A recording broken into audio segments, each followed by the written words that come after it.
Hi everyone. Hi Mr. Cole.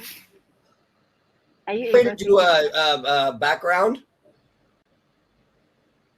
Sorry, can you repeat your question? Is there a way to?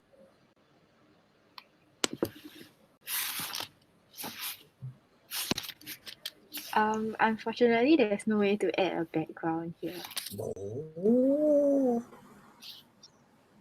Okay. Nicole, how come you have a mask on?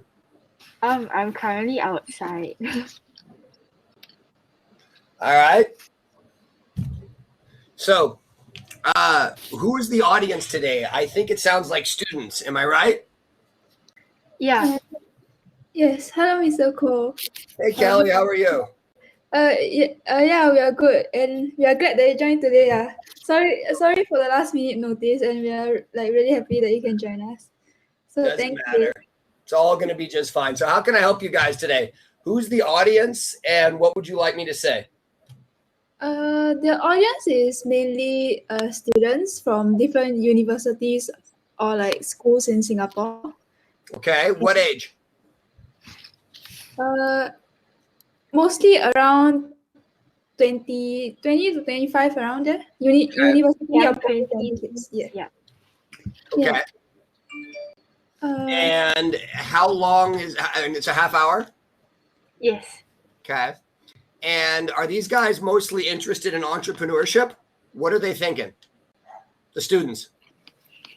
Yeah, they are mainly interested in medtech and entrepreneurship or HealthTech. So yeah, basically they have signed up for this Founders Club and also this hackathon to learn more and also to share ideas and learn from founders like you.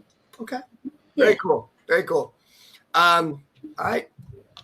I'm very happy to be supportive. And so what, you want me to talk about war stories and things that have been hard about entrepreneurship, things to share with them that I wish I would have known when I started, that kind of stuff? Actually, Kelly has prepared some questions, right? Yeah, Oh, so okay. maybe we can start with those, and then and any of the people in the audience, if y'all have any questions, y'all can use the Q&A to post your questions, and then we'll address them one by one. Very cool. Sounds good? Ready when you guys are.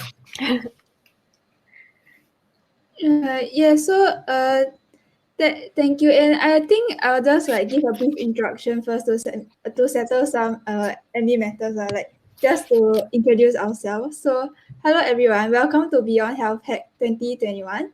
And my name is Kelly, and I'll be a moderator for tonight's session. Before we start, I would like to ask everyone to keep yourselves muted first. If you have any questions during the event, there are two ways that you can raise them. Firstly, there's a raise hand function at the bottom of your screen, which will enable you to be invited onto the stage to ask your questions to the speaker directly. If not, you can also type in your questions in the Q&A tab in the right column. We'll be filtering through them, and the most relevant or outvoted ones will be asked first. Also, do note that the priority will be given to those who would like to come out to stage first to ask a question, as we would like to make this session as interactive as possible. So now back to the main program for tonight's session is our third Founders Club, and we hope that the previous sessions are enriching for those who attended. Our guest speaker for tonight is Mr. Cole, the co-founder and CEO of DocDoc. Thank you for joining us tonight, Mr. Cole. Thank you, Kelly. Thank you, Nicole. Yeah, Mr. Cole, before we take questions from the floor, could you give us a brief introduction about yourself and DocDoc? Yeah, sure. So, you guys are all young you guys are all young students. And if you're anything like me, when I was in my earlier mid-20s, I was facing an existential question. Who am I? What am I going to become? What am I going to do? How am I going to make my life have meaning? What to do? Oh my goodness, what to do? How do I meet parental expectations? There's all these things I don't understand. How do I find a good mate? Do I want a good mate? All of these things about how our life moves forward. So I'd like to make sure, and no matter the questions asked, that we dig into some of these big existential questions about life and philosophy. Because when you're young, if you set the right philosophy, you will go far. I don't know where you'll go, but you'll go far. And if you have the wrong philosophy, you'll quit. You'll become nihilistic. You'll make excuses. And so I want to make sure we cover that. But a bit about me. So let's begin in undergrad. So I spent 2 years when I was a freshman in high school. When I was a senior in high school, I thought I debate was my entire world. And I had a 3/4 debate scholarship to the University of Miami. And I was really, really excited to go. And 2 weeks before school started, the debate coach called me and starts freaking out and saying, hey, why in the hell didn't you accept our scholarship?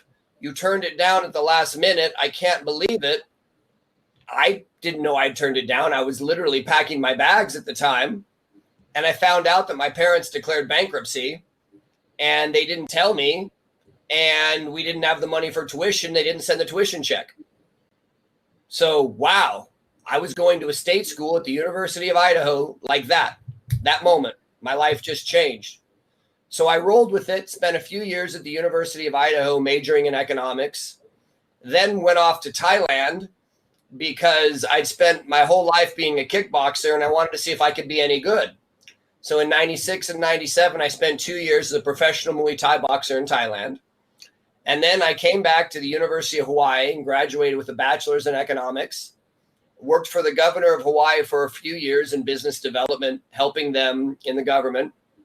Then went back to Harvard and MIT and got graduate degrees. And while I was there, I met this beautiful woman that was supposed to be your speaker tonight, Grace Park. And I didn't mean to fall in love, wasn't looking to fall in love, but I did fall in love. And she graduated a year ahead of me and was doing a Fulbright fellowship in Singapore under the permanent minister, Eddie Teo. And so she calls me and she says, if you love me, you'll come to Singapore. So I literally moved to Singapore with a one-way plane ticket, $500 to my name, and $500,000 in student loans. Totally true story. So I get out here and I know nobody. I know this one guy named Dr. Bernard Leong, who turned out to become the only guy I knew out here.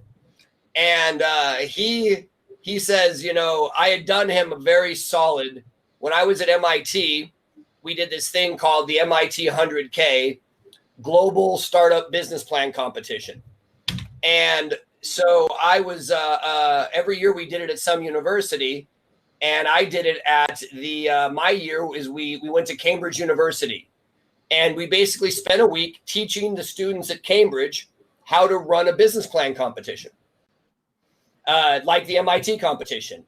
And so we teach them how to do this. And at the end, they run the competition. And every year we do it somewhere in the world.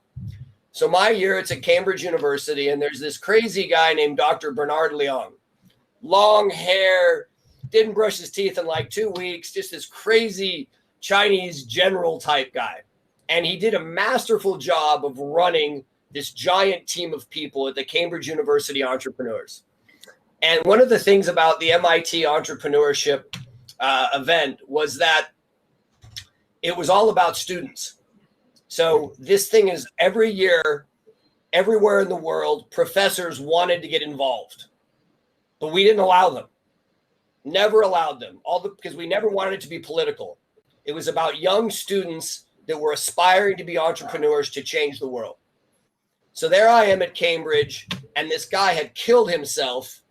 Bernie's going to be very embarrassed. He lives in Singapore now, and he's a very senior executive here. But so Dr. Bernard Leong he was in Cambridge, and he comes to this professor comes to my room the day before the final event, and he says, we've decided that I'm going to be the one to do all the public speaking tomorrow.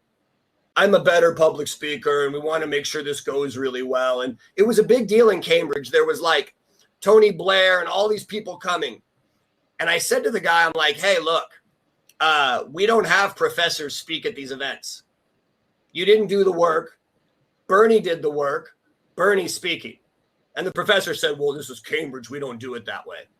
And I said, I'm sorry, but we're not going to have the event if you push it forward. And then the guy threatened me, and I said, fine, let's not worry about it. And I called my lead, and I said, we're canceling the event. We're going home.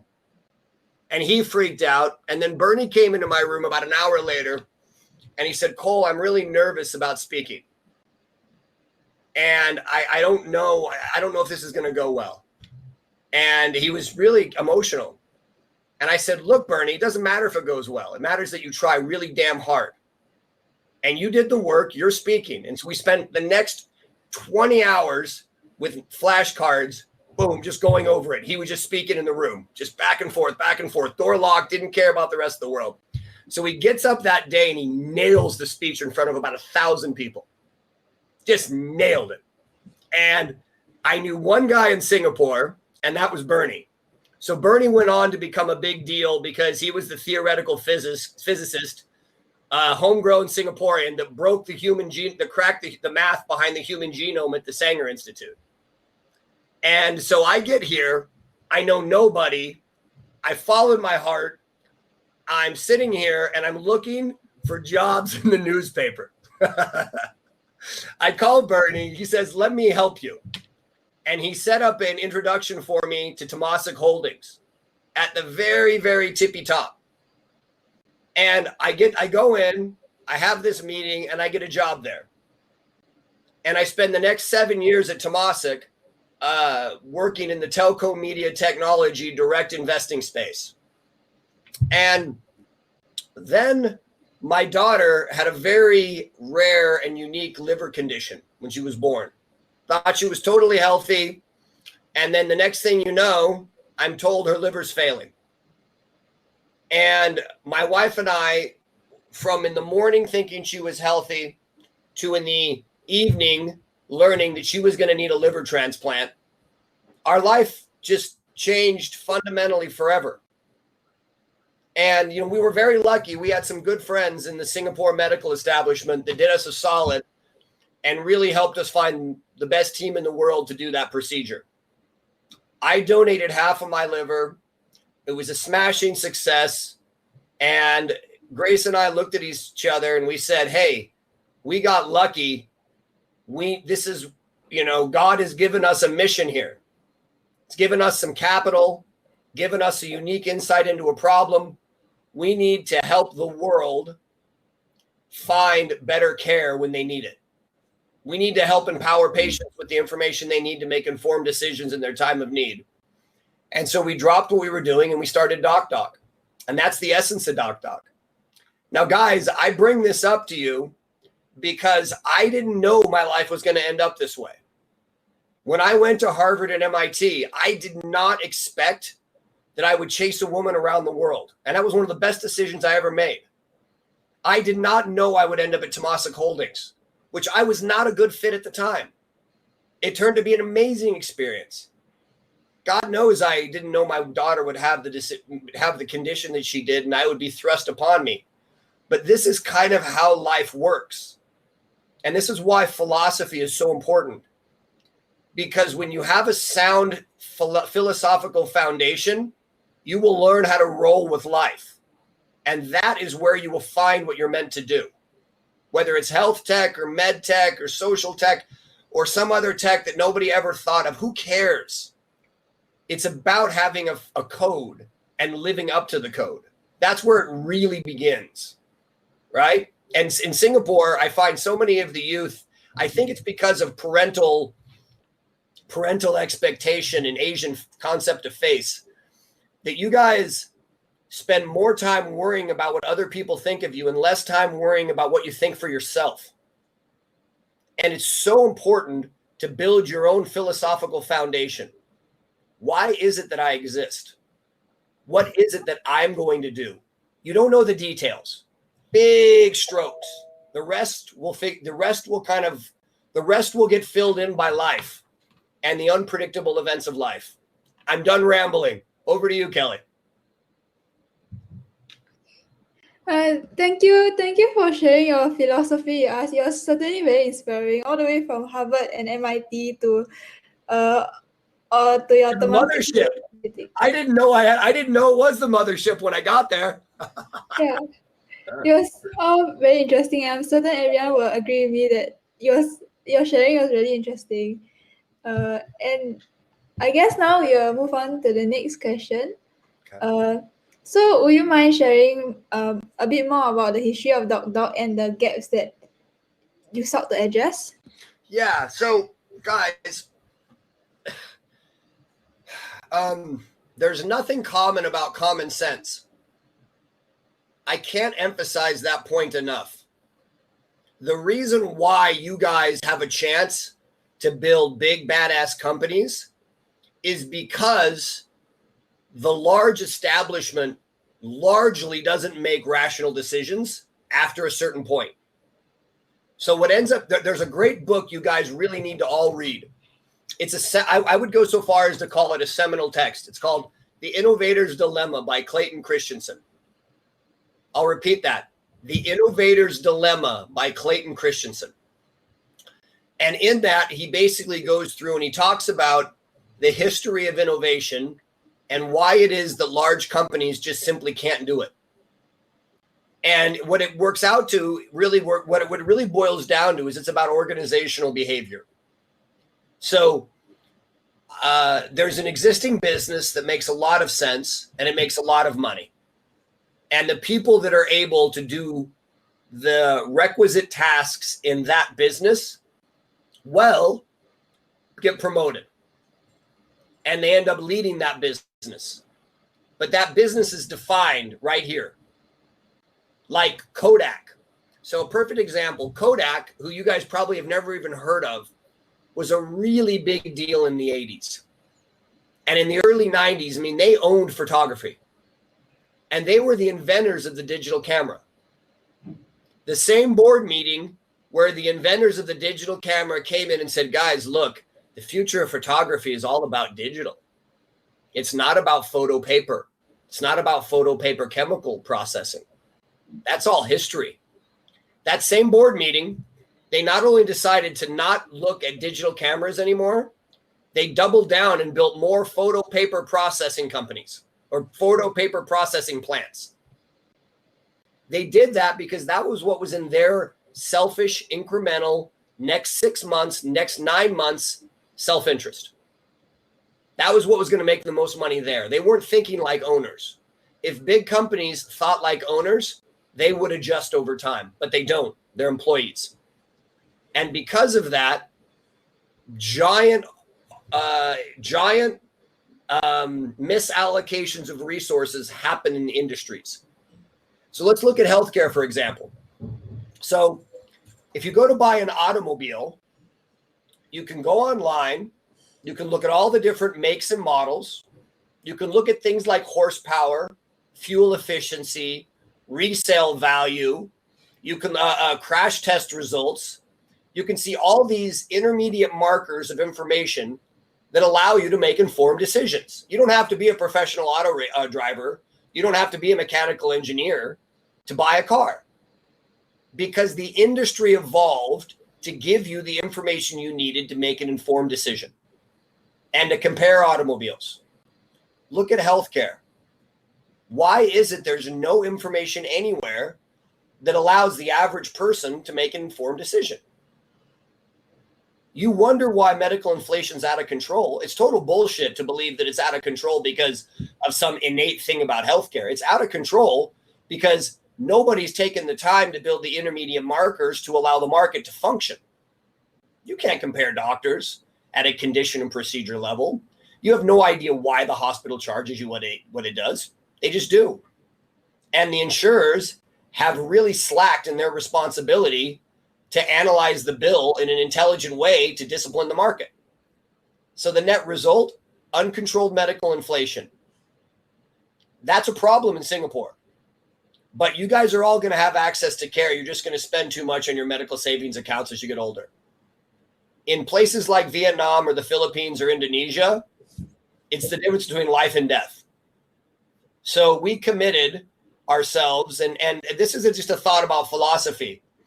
Guys, don't run from, as you get into your 20s and 30s, oftentimes if you grew up in a religious background, you kind of pull back from it. I was a religious studies minor in school, and that was so wonderful.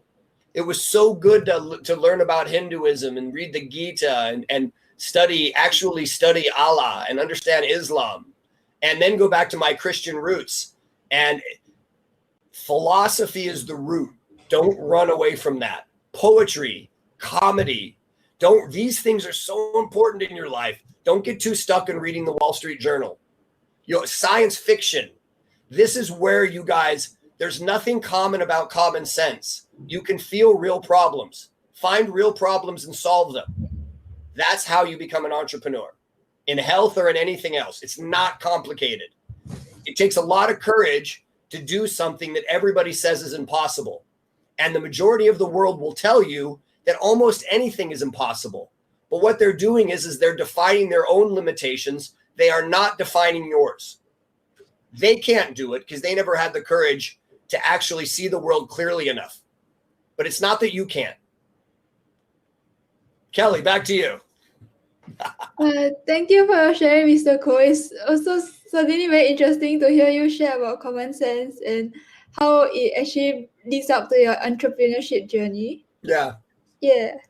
I guess now we shall move on to our next question, which is talking more about DocDoc. So the question is, why specifically the choice of AI-powered doctor discovery and telemedicine as tech modalities to address the needs? All right. So, yeah. Artificial intelligence is the most bastardized word in technology. So every startup company you meet will be like, oh, I have AI. Oh, yeah, I'm AI. Whenever they don't want to explain how they're actually solving a problem, they use AI.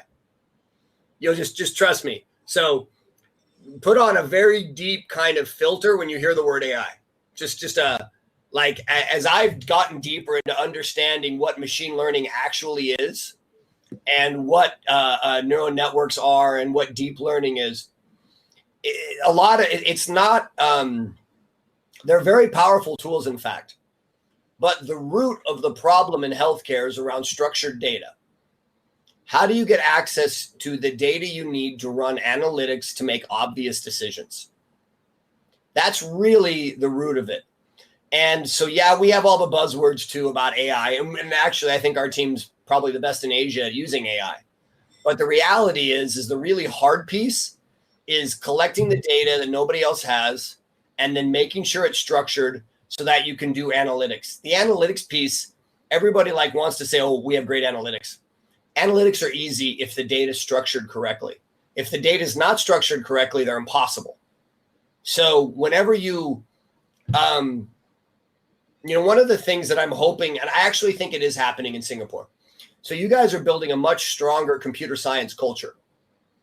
And as you get deeper into computer science, you realize a good engineer or a good product manager that understands computer science, they will jump up and down about structured data. We have to have the data structured in a way that makes analytics or any form of algorithmic analysis possible. And even if you guys want to be entrepreneurs, you need a basic understanding of computer science. You don't have to be wizards at it. You don't have to be engineers yourself, but you do need to understand the basics of the way in which data is stored and how data models work.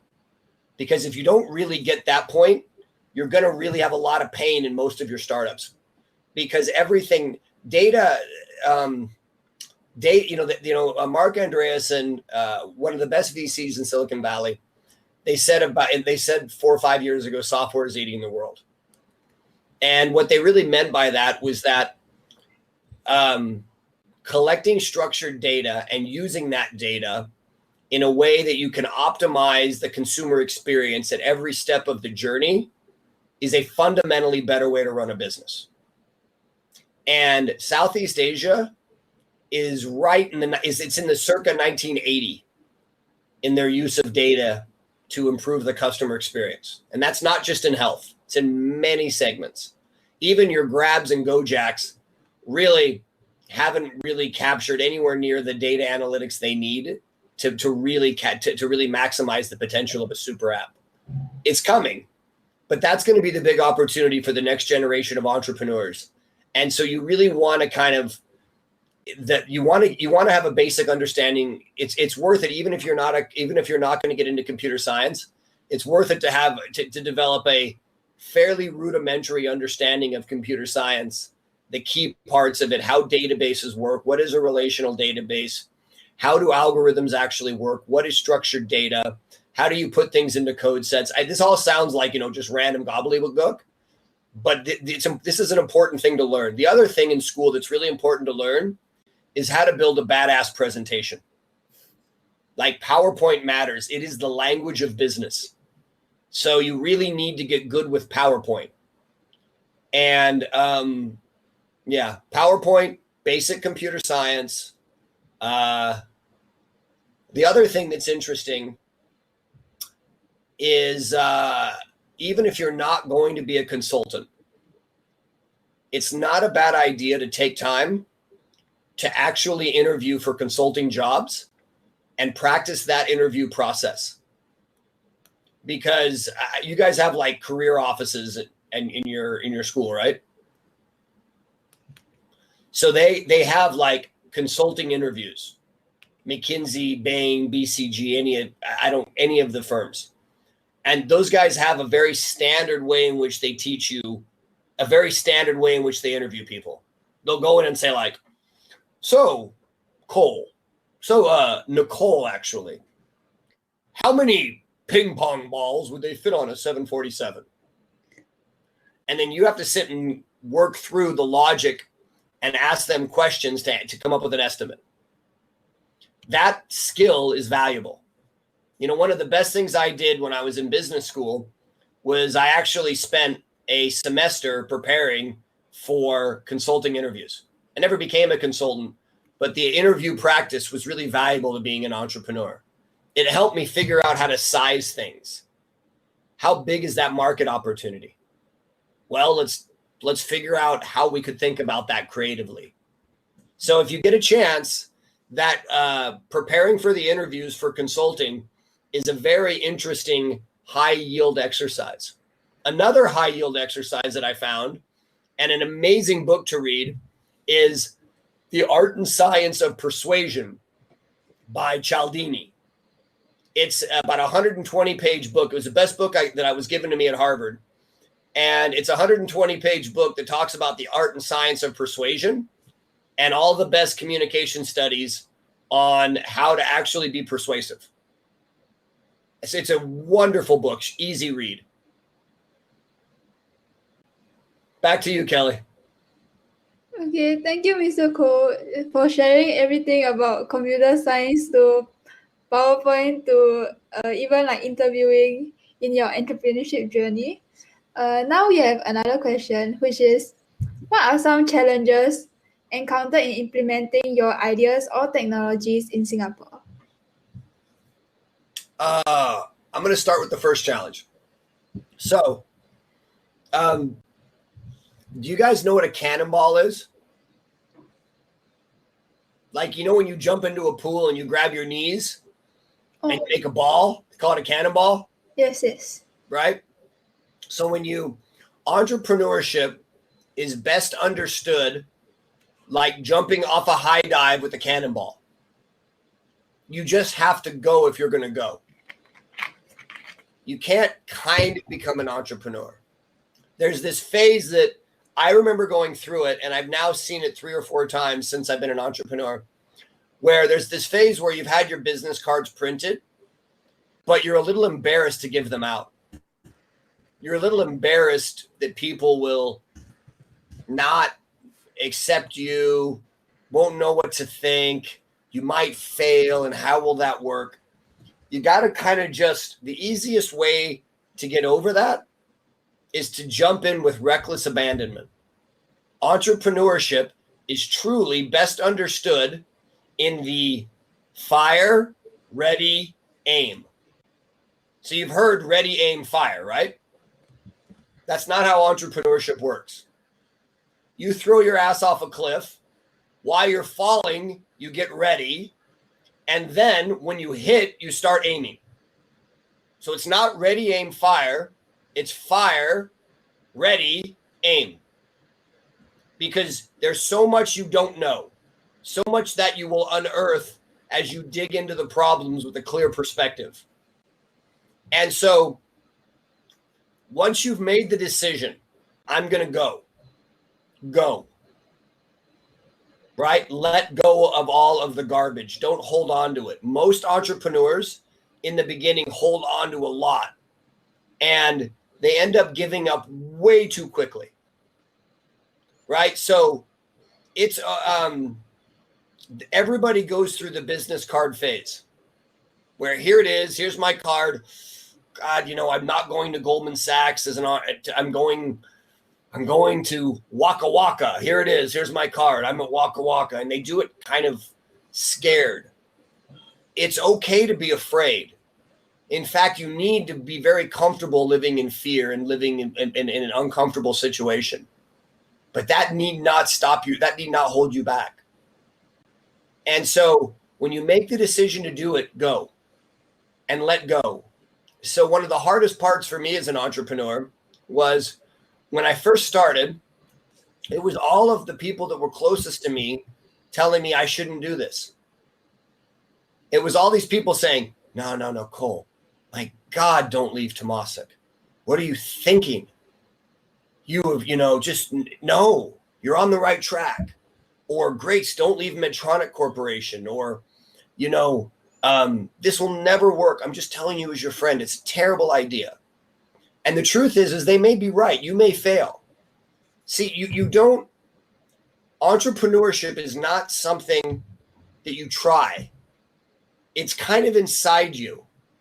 And you're going to have to kill it to stay in corporate.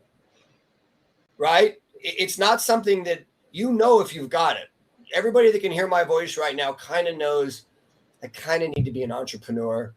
I just kind of need to solve a problem. I need to throw myself into something. I this is what I have to do in my life. And they don't know what it is they have to do, but they kind of know that's who they are. And when you get into big companies, you're going to have to suppress it to move forward. And it's okay. There's nothing wrong with big companies, but if you're an entrepreneur, it will ultimately come out.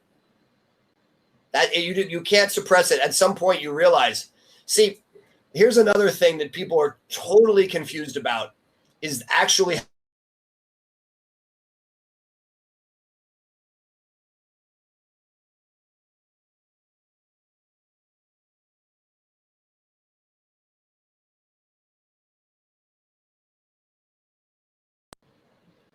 right? You got to have a really nice car, and you got to have a big condo, and you got to go to the right country clubs. This is what you've been engineered with. You got to wear Gucci. That is not where happiness comes from. Happiness comes from having a purpose and throwing yourself into the purpose. And once you start doing that, you start becoming inherently a lot more practical. And what's interesting is money comes through the back door. It doesn't come through the front door. It doesn't come in the way you expect it. I've made more money investing in my friends' companies than I have so far in the things that I've built. I've made more money. It just comes through the back door. When you're hanging out with philosophers and poets and scientists and you're doing interesting stuff and you're finding real problems and you're just digging in, you'll be amazed at where the money comes from. It just comes. And the interesting thing about it is you won't even need the money anymore either. Like, you won't give a shit. If the person doesn't like you because of the way you dress, you didn't want them in your life anyway. Right? And it's so interesting how that plays out, because in my early 30s, when I was going to business school, I was really all about the Benjamin. I cared a lot about making a ton of money. And it was interesting to see how that perspective changed with time. Now I care a lot more about having a lot of interesting friends, digging into interesting problems. I care about mentoring young people. I care about the authenticity of my interactions in the world, I care a lot less about how many zeros there are in my paycheck. And it's not because I became inordinately wealthy. It's because I don't give a shit about driving a Ferrari. Right? That's a very the sooner you guys value your time and your energy and your place in the universe, the sooner you'll start tackling real problems. And that's where your authentic self can really make a big difference in the world.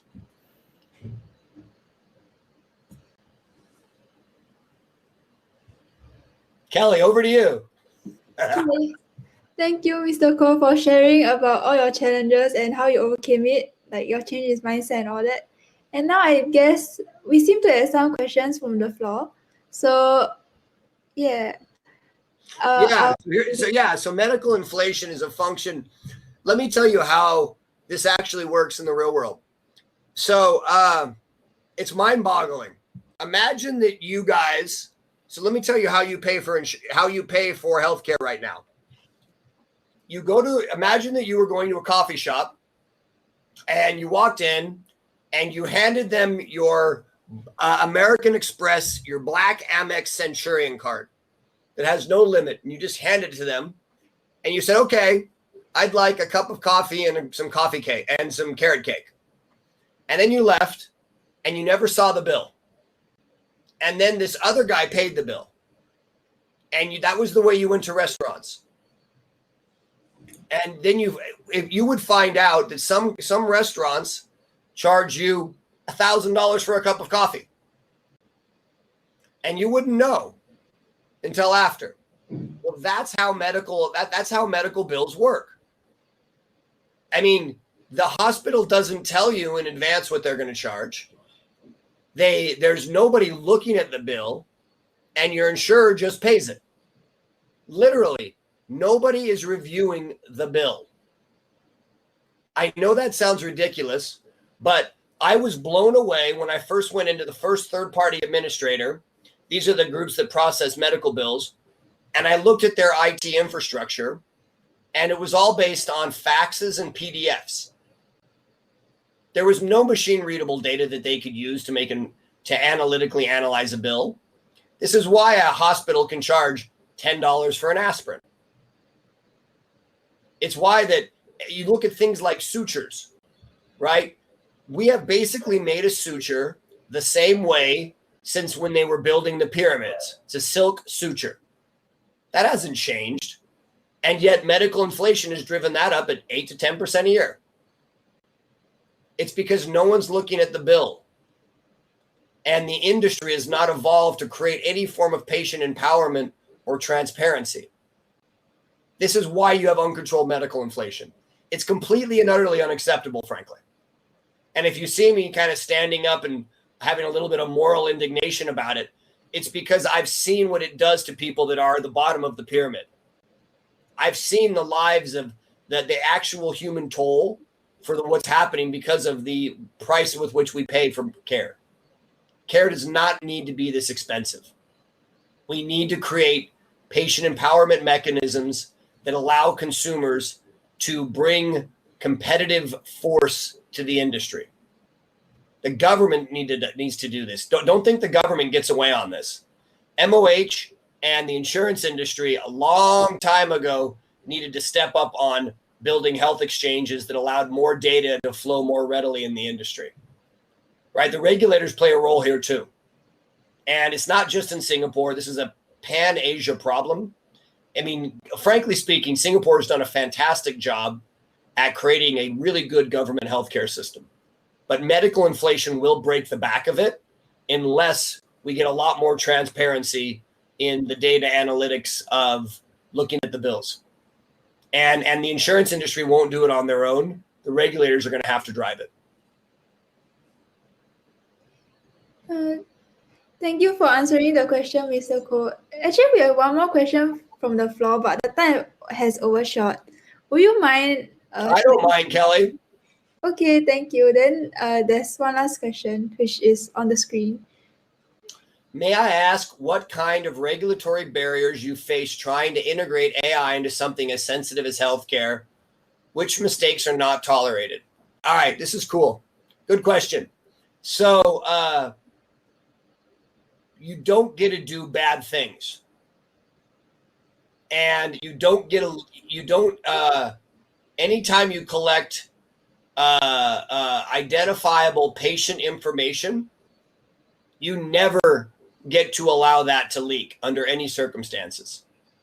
So your cybersecurity has got to be very solid. You don't get to shortchange that. You don't get to shortcut that, right? So if you're taking protected health information, you've got to have really good role-based access. Everything's got to be encrypted at rest and encrypted at transit. Using AI, again, guys, don't get locked into AI. AI is a buzzword. I can't emphasize, so I have an okay understanding of AI.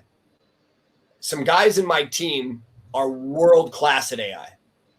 And so I can kind of smell what actually is AI and not AI. I'd say 90% of what I see in Southeast Asia is absolutely not AI. It's very rare to see a company truly using AI here because they just don't have enough data and it's not structured well enough. So as young entrepreneurs, you're trying to get out there, you want to find data sets that allow you to run meaningful analytics. That alone will be enough to drive meaningful change and make big value propositions. Guys, being 20 and deciding to be an entrepreneur in the tech space in Southeast Asia, it's really a historic opportunity. If you stick in this, you're going to do really well. Trust me, you're going to do really well. There's going to be 4 or 5 generations of big companies that are going to form in the next 15 years here. And if you stick in the industry and you work hard and you just basically keep your nose clean and you do a good job, here's another point. This is really worth highlighting. Take ownership, right? Ownership is different than I did my task. When you work for an entrepreneurial organization, you need to be an owner.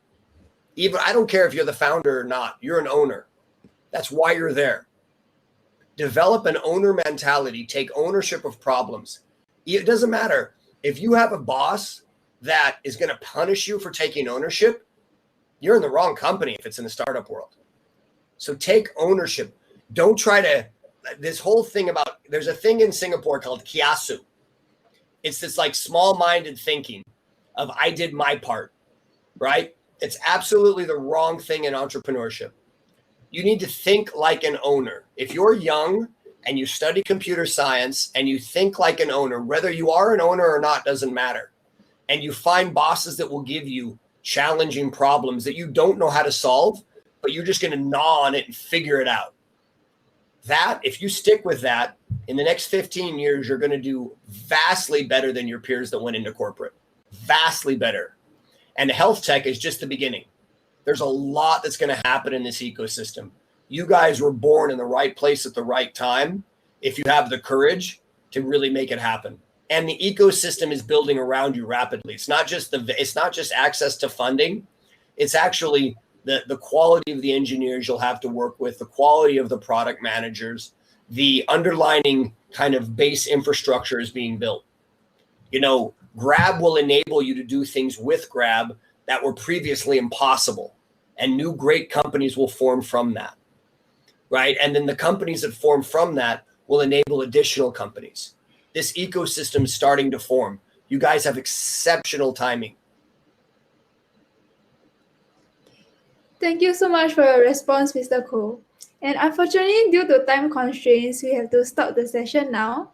So yes, once again, thank you, Mr. Koh, for taking your time off to give our participants an insight of your entrepreneurship journey. And I hope that everyone had a fruitful session, and we hope to see you again in our next Founders Club, which will be happening on the 24th of June at 4:30 p.m. I hope it was helpful, guys. You guys take care. Anything I can do, let me know. Yes, thank you, Mr. Koh. Take care. And thank you, everyone else. Yes.